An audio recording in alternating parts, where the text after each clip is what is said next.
Welcome everyone, good afternoon. Today we've got a little bit of Friday afternoon entertainment brought to you by Mind the Backchat podcast. Today we're going to speak a little bit about who are the men behind the podcast. So that is my left-hand man right here, George, and moi. I was like starstruck. I felt starstruck then. I was like, oh my God, that's me. Yeah. That's me. I'm George. High five. That was shocking. Oh my God. Wait, sorry. Oh yeah, wrong one. There we go. That's Nice one. We're a bit better now. Mind the Backchat podcast logo right forward in the center. Yeah. For the people watching on YouTube, we're terribly sorry. You know, that was not intended to be there. Check it out. Yeah. But regionalstrophyclinic.co.uk. So first of all, we're talking about who we are. Yeah. And so you guys get to know us a little bit better because you're just listening to us on a weekly basis and you maybe want to get to know us a bit more. And if you get to the end of this episode and you go, maybe I didn't wish to learn a bit more about them, well, we're sorry about that. Anyway. You stuck around. Great. So the first thing I want to know is you're quite an interesting guy, Gabs. You weren't born on these shores, were you? No, despite what people sort of think about my accent. No, I'm not born in London. No, I'm not born in Britain. I'm not born in London. That was like, that's a video. I don't want to be it. It's like, I don't belong here. You belong here. You belong here. No, I was born in Hong Kong. So a little bit British. Because I remember you said that you once spoke 6 languages, so you must be a man of international high stakes. So I think the languages came round firstly because of where I was. So I used to speak Mandarin, Cantonese, and then through my parents there was Italian, and then through a lot of friends that were around us. So a lot of friends we had were Spanish. Oh. So I learned a lot of Spanish and got really good at it. And then in school I learned French. And then it's not exactly a language, let's say, but it's a dialect. It's Neapolitan. Damn. Not fluent, but I can speak it. See, I've tried to learn so many languages at this point, and none have stuck.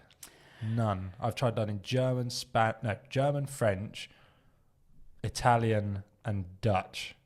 Yeah, you're telling me Italian. What's from past relationship. Oh, all of them are from past relationships. Oh, really? Oh my gosh. Man of international mystery. Yeah, you call him James Bond. Bames John. Okay. Anyway, so you were born in Hong Kong. Yeah. And then anywhere else in between then? So, born in Hong Kong, then after 3 years, I moved to Guangzhou in China, mainland China.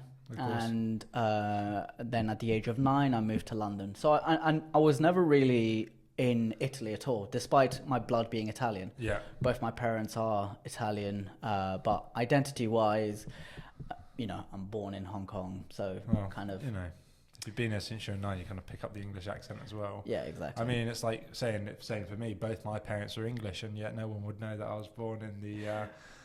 very land of the freedom. Exactly, in Scotland. Yeah, exactly. Born in Glasgow, Paisley, rough area, which made me tough when I was younger. Until the bright age of 3, until I moved pretty much down south. Stopped a little bit at Manchester and up north, but then straight back down Southampton. Womanchester, yeah. Huh? It's just okay. Politically, we're not going to get into that. Okay. So, I suppose the interesting thing with that is, okay, we sort of came to London, did our own thing, carried on, and one of the common things that we both have is that we both go to the gym. So what brought you to the gym? Oh man, I was a tubby little kid. Okay, same as me. So same. Tubby little kid. I remember waking up one day, looking at my stomach and going, oh, I hate this. I was getting... a lot of kids mentioned it at school. Yeah. And I remember when I was really young, I used to be really fast, a really quick sprinter, like short distances my go-to. But then from like the year 4, I discovered the Rustler burger. And then I just remember since then, I just got so fat. And, nothing wrong with that. But when you're younger, other kids may not be as sensitive and mention it. And I remember getting quite upset about it. So I think when I was finally 16, one summer, went on holiday to Italy and just lost a lot of the weight, grew up taller, and just started going to the gym and just got into it since. And I would say I've always wanted to try and build muscle, but I've always just taken part in other sports that have been more cardio. So, not building as much, 'cause I'm burning the calories that I need to use for that. Yeah. And then you became the snack. And then I became the snack, bro, the snack. Okay. No, not true. But then met you, and then I was like, got some tips on how to actually build muscle properly. Start training once a week as well with you, and bro, I'm finally hitting those goals that I want to, and I'm building cardio into that again. So I'm right where I want to be now. Nice. That was my route into it anyway. Yeah. You may have a slightly similar route into it, but then you also went on to become a PT. You've taken part in bodybuilding competitions and stuff like that. So come on, man, tell us a little bit about that. What inspired you to take part? At the age of 15, I was approximately 85 kilos.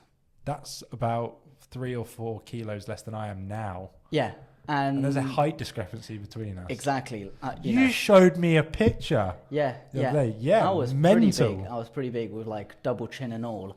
So I used to get bullied in school. Yeah. And one day, I think a very good thing about my character trait is that I took that bullying as energy towards making myself better.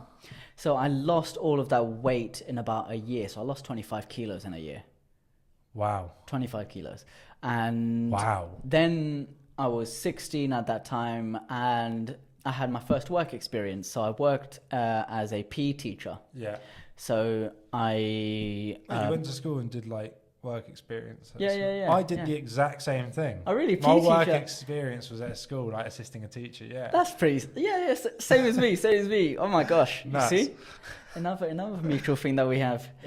And there was a gym at the school. So the other Was that a student or an actual gym? My other colleagues, they said, "Why don't you join us?" So within that period, I was just training with them after school, after work, every single day. We just blast tunes because there was no children at that time. We used to just absolutely smack the speakers as loud as possible and just train. It was amazing. The vibes were immaculate. And this was like July, so the sun's beaming outside. We're all just enjoying life. And that's when I wanted to stop running and I started lifting. Okay. And then a couple of years later, I saw a lot of progress, and more people were telling me, you have to compete. You know, you have really good genetics, please compete. And at the age of 22, yeah. 22, I decided, I put my foot down and I said, I'm going to compete. Okay. And for 4 months, dieted, went through everything, then got a spray tan and got my pro card and competed in Miami Pro Physique. Yeah. Which was fantastic, really great experience. Where did you come? Oh? Where did you come? 3rd place. Sick. Yeah. That's not bad at all. No, it's pretty good. It's pretty good.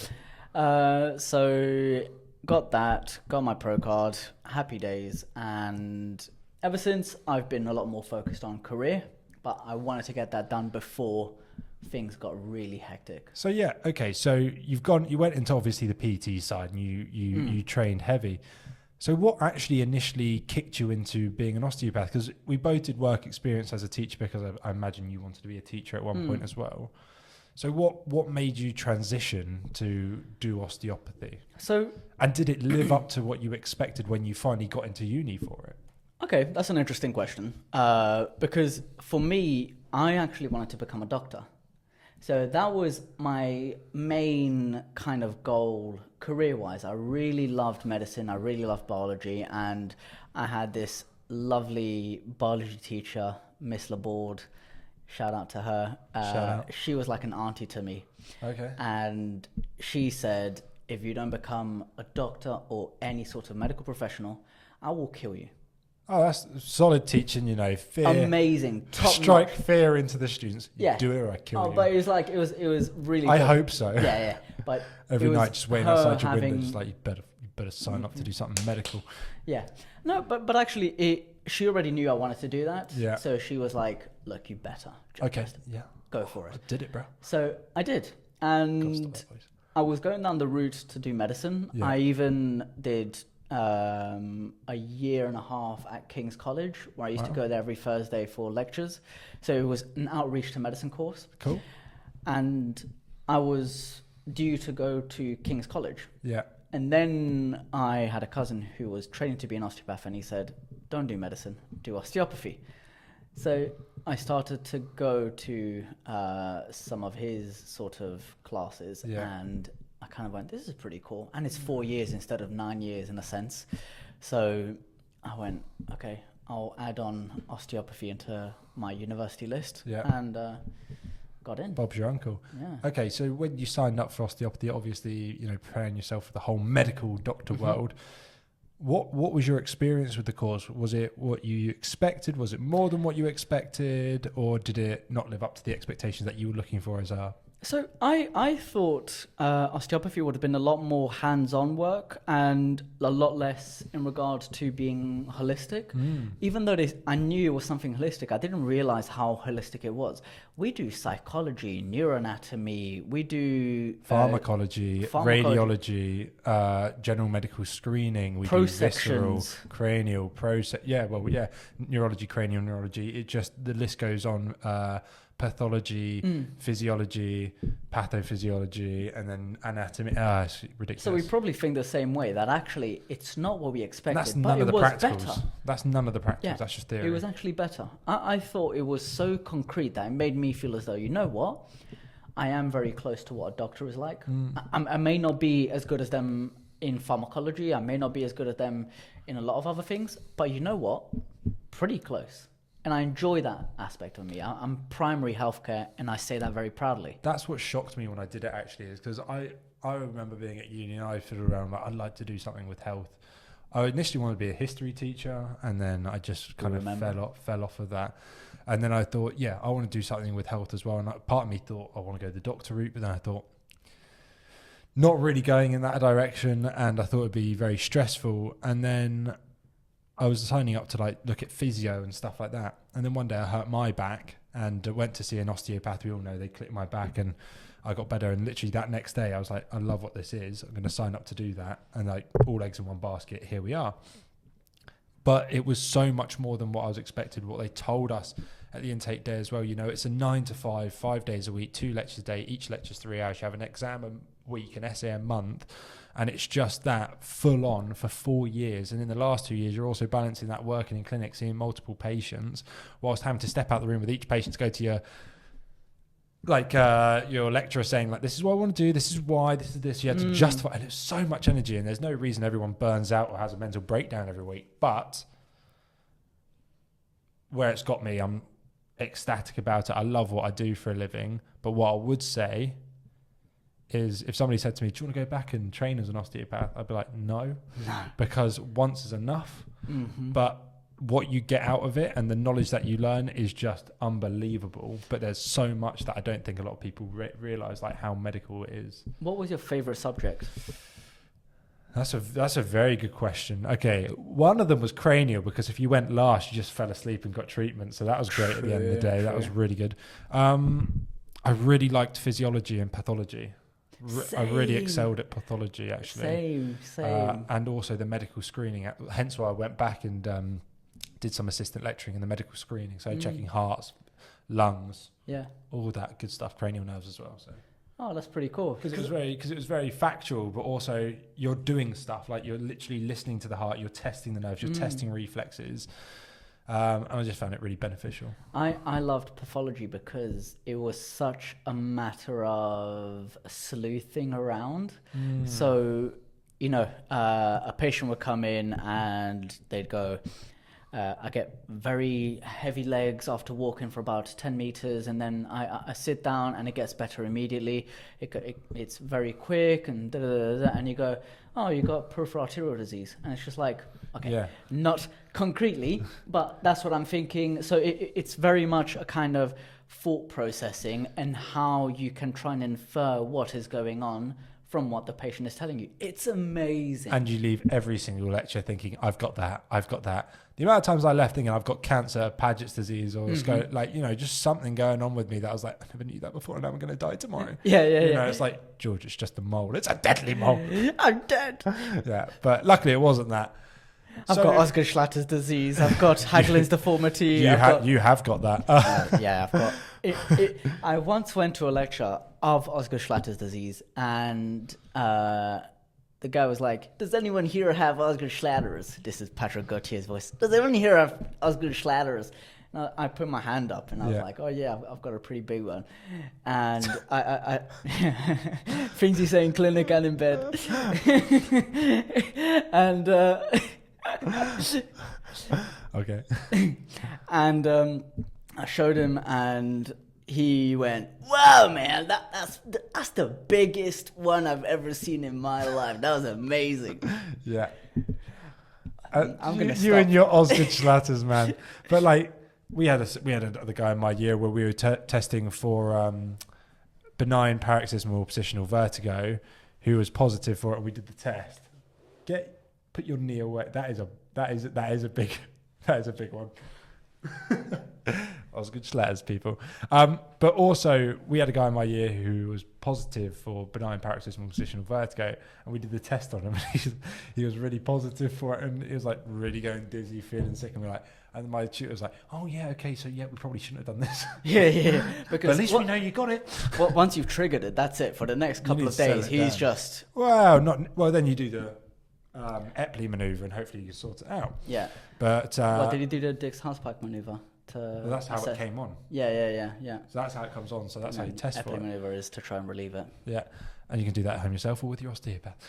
Yeah. Man. So once you finished the university course and you graduated, did osteopathy live up to expectation? Did you feel prepared? What was your initial feeling of the wider world of osteopathy without the, without the braces on, without your like security netting? So life jacket. That's it. Without your life jacket on. I think that's a very strong question, because look, osteopathy is fantastic as a profession. However, it's a self-employed predominant profession. Yeah. Which means that for a lot of people, there is no security of income. So it in my opinion, one of the things that really lacked a little bit within the courses, and this is an experience that a lot of people have had as well, is not speaking enough about business. Yeah, genuinely. Yeah, we had about 4 lectures on it, and then we had to do an essay on how to start up a business. And I remember mine, rubbish. Yeah. Because I had no idea. But it's also, it's how to open up a business. But actually, it's not quite so clean cut. It doesn't tell you exactly what it's like to open up a business. So, I mean, I'm currently going through that now. Yeah. I started my own business within Regent Street, which was under someone else's practice, and I was using a room. That was my first half business in a sense. And now opening up my first proper business, my first clinic, it is a hell of a lot of work. Yeah. They don't tell you about SEO. They don't tell you about websites and the importance of websites and directories that you have to put your clinic on, and all of this other business aspects that really makes you go, oh, osteopathy is not just a medical profession. No. It's also learning about how you can excel. And look, we can do an episode on this, on what it's like to open up a clinic, because I'm fresh in it, and it's happening. Yeah, so it is happening. It's happening. Could you no, hint. We'll leave it there for you. Not going to say anything? Not yet. So, small hint. We may be opening something. Yeah, still working where we are. Yeah. Still doing Osteo Allies. Still find us at Osteo Allies, and you can still find me in Bedford, Bromham. But something else might be coming. A little bit of hustle. Now, moving on. So, I mean, I guess for me, it was nerve-wracking. It was also so the feeling I got was unbelievable. I remember going into my first day in clinic, having 7 new patients back to back, which first of all, full on, no safety net there. I was on my own and I had to get these right, and it was on the NHS as well. So I was incredibly busy for my first day. And if I move my head more, it gives more, but I remember being there and just thinking, this is crazy. And I got really nervous and really panicking. And then I got through my first day absolutely fine. And I realized, actually, I know a lot. And you probably felt great, because I one did of feel the things I found was a very heavy day.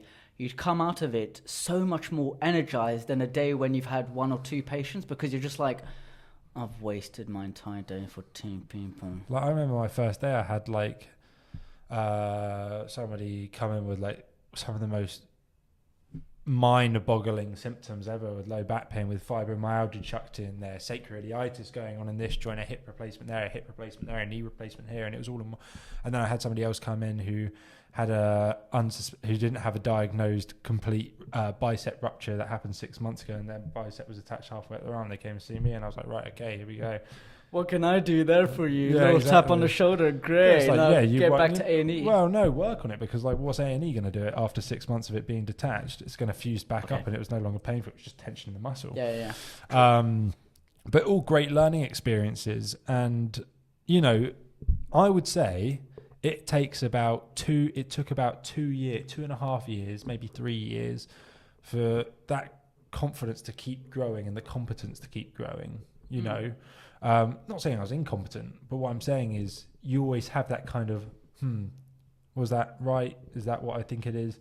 You may question yourself a little bit, because you're like, haven't got a lot of experience. This is something I haven't quite seen before. Because yes, you do 2 years in clinic and you've done all the practice, but putting it into the real world where it's not an exam paper saying patient's got this, this and this, what pathology is it? I'm an imposter. Yeah, you get that kind of imposter syndrome going, and it's a real thing. But I'd say the last 1.5, 2 years, I've been feeling a lot less of that. A lot less of that, and I feel because it now comes. You're in, a good osteopath. You start asking a few questions. You do your testing, and you go, I've seen this, and you can tell your patient, I've seen this a lot. It's probably this. We're going to treat it like this, and that reassurance to the patient, that confidence you're giving off of saying, I've seen this loads of times. It's very common. Makes the patient go, wow, this guy knows what he's doing. Yeah. But also, I have had treatment off of you a couple of times, and I can say full-heartedly, you're a bloody good osteopath. You know what you're doing. And coming from another osteopath, I think that sounds even better, because at the end of the day, I think when you meet someone who knows what they're doing and they compliment your work, it feels so much more reassuring about your own ability than coming from a patient who might have a little bit of knowledge, but actually... I must admit, I've been treated by you as well. I've seen you a couple of times. Really, really good results. Again, I've been to see a couple of other osteopaths that I work with at my other clinics, and great results there. But it's also nice to have that, because you're still learning. You can pick up a few techniques from them. You're like, I like the way that you stretched my glute that way. Bit different to the way I do it. And then you try that, and you're like, that's just another thing to add to the toolbox. Yeah. The same way you added the importance of popliteus to my little bit of... noggin. Popliteus, lumbricals in the foot with an ankle strain. Yeah. All these little cherries put on nuggets. Top. But then you also gave me things like you've gone through cupping with me as well, and we've gone through muscles in the shoulder and your approach towards it, which is really educational. Basically, what we're just saying is you're a great osteopath, man. Well done. Okay. Being great osteopaths. Just being fantastic osteopaths. But with being an osteopath, you get also great opportunities. Yeah. And great power. But we get great opportunities from it. And clicks. You've had some great moments so far in your career. We've all seen it. If you follow Gabs on Instagram, you've seen where osteopathy's taken him. So I think I'm in that very But that's privileged... also both privileged with the opportunities you've given, but also the entrepreneurial opportunities you've given yourself. So there's two things that here for you. Yeah. So my experience as an osteopath has been very enriched, because I started off working for Third Space at the age of 19. I was the youngest... like sports massage therapist? Yeah. I was the youngest practitioner ever to be hired by Third Space. Cool. Which was pretty sort of, oh my God, that's nice. And what that meant was I was exposed to a lot of very high net worth clientele and people who were in front of TV very often. Some of them, you range from people who are from Love Island. So if you do look on my Instagram, I have treated a couple of Love Island people. And then it also goes down to Oscar winners. So it's a nice range. Not same. And then a couple of you may have seen me in the YouTube boxing scene, which I have spoken about in the past. I was flown off to Dubai to work with Deji. And that was a very cool experience. I worked with him even with his Fuzi fight. So, yeah, I mean... That's really cool, being a part of another person's team, watching a different dynamic, osteopathy working within sport, and fair play to you, because that's an opportunity that, sometimes these things land on your lap and you've got to take advantage of them. But, if you weren't good at your job, you wouldn't be part of the team and being invited out to do those things. So, fair play to you as well. Yeah. So I'd say going off to Dubai was probably the coolest experience I had as an osteopath. Yeah. What would you say yours is? Because, I mean, look, being a great osteopath, I know you're an ambassador for Logitech. Ergo division, the ergonomic division, which is quite fun. That popped up and that was really, really cool. And so the opportunity as a whole for that has just been really good fun, working alongside them, promoting their ergonomic products that are absolutely insane, and getting the opportunity to go out to Switzerland to meet the team behind it all and have a discussion with them. It was really, really fascinating. And producing a few bits of content on my Instagram with regards to their products, but also working with them to spread awareness of other things, such as repetitive strain injuries was one. The one that came first was looking at ergonomic setups, because that is a pandemic, an epidemic itself at the moment. But got another bit of content coming out in March as well, which should be quite fun with them. But nice. Yeah, that was really, really cool. That was very, very fun. But other opportunities that I've got from it is just working with other great osteopaths. Where I work in Bedford as well, fantastic osteopaths, years of experience. Like my boss has about 36, 37 years, and my other boss has about 32 years. And, you gain a lot of information from them. I had very good opportunity working on the NHS when I first graduated, experiencing things like you will never see in private practice. And then also coming into London, working with Osteo Allies, got to work with Anisha, but also working in a kind of newer kind of businesses that's growing, which is good experience. But then also meeting you, where we started this podcast. So if you got to go looking and work hard. You got to try different things as well. But I'd say I've been quite lucky with the opportunities I've got. You need to be entrepreneurial. I do need to be entrepreneurial. Yeah, but I guess that's what's kind of starting with where we want the podcast to go, where we want what's going on in Regent Street to go, but also this is just the beginning, I guess. Oh, indeed, yeah. This is just the beginning. And we're scratching the surface. And this is another thing that's been lacking in my life is, I guess, that business aspect. As I said, it was never covered at uni. Therefore, it's something that I've never been confident in doing. Wouldn't know where to start. So I'm still trying to learn that, and that's kind of what I've been learning in London, I guess. Yeah, and hopefully something that you'll be able to gain a little bit more experience in hint, Regional Osteopathy Clinic for the UK. Look, I am genuinely just joking, all right? Not trying to plug it too much. So, that is the episode for today. It was the men behind the podcast, GG. And GG. with that, good game. I wish you guys the best of day and ciao for now. The best of day. He did just say that. The best of day. Yeah, not just have a good day, but have the best of day, whatever day is. Bye. Ciao.